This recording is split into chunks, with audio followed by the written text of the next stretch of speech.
Assalamualaikum warahmatullahi wabarakatuh. Selamat datang dalam pembelajaran Manajemen Strategi Pendidikan Islam.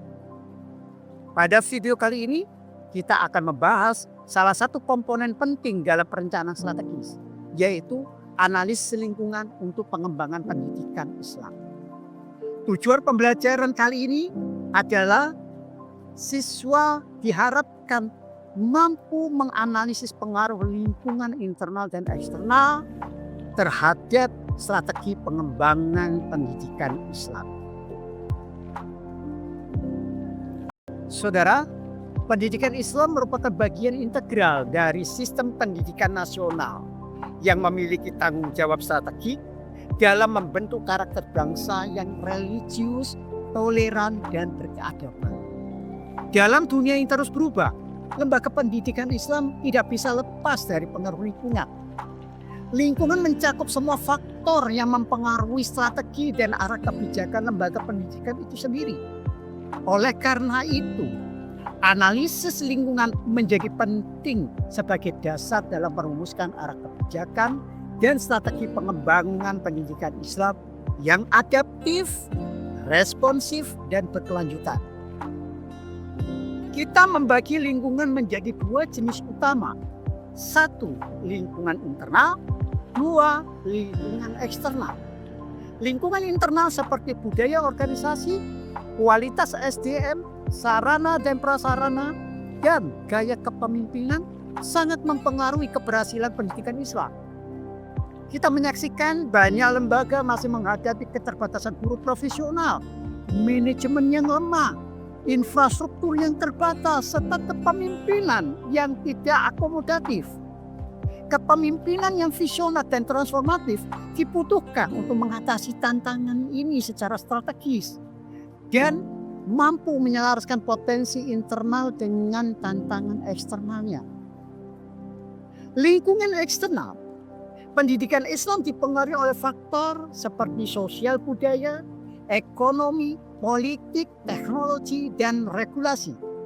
Perubahan pola pikir masyarakat urban misalnya, yang cenderung pragmatis mendorong lembaga pendidikan Islam untuk mengajarkan nilai keislaman sekaligus keterampilan abad 21. Di sisi lain, desentralisasi pendidikan membuka peluang pengembangan kurikulum kontekstual. Namun ini semua menuntut profesionalisme tinggi dalam pengelolaannya. Transformasi digital menjadi kebutuhan mendesak. Digitalisasi pembelajaran dan sistem manajemen yang berbasis teknologi perlu diterapkan agar lembaga tidak tertinggal. Selain itu, dinamika demografi dan keberagaman budaya menuntut pendidikan Islam yang moderat, toleran, dan inklusif. Untuk itu, moderasi beragama perlu menjadi bagian dari strategi pengembangan lembaga dalam membangun harmoni sosial di tengah masyarakat multikultural. Terdapat dua teknik populer dalam menganalisis lingkungan. Teknik pertama adalah teknik SWOT, singkatan dari Strength, Weakness, Opportunities, dan Threat. Yang kedua teknik PESTEL, singkatan dari Political, Economic, Social, Technological, Environmental, dan Legal. Model SWOT dapat digunakan untuk memetakan kekuatan dan kelemahan internal, serta peluang dan ancaman dari lingkungan eksternal lembaga pendidikan. Hasil pemetaan tersebut bisa menjadi dasar dalam penyusunan rencana strategik yang realistis dan terukur.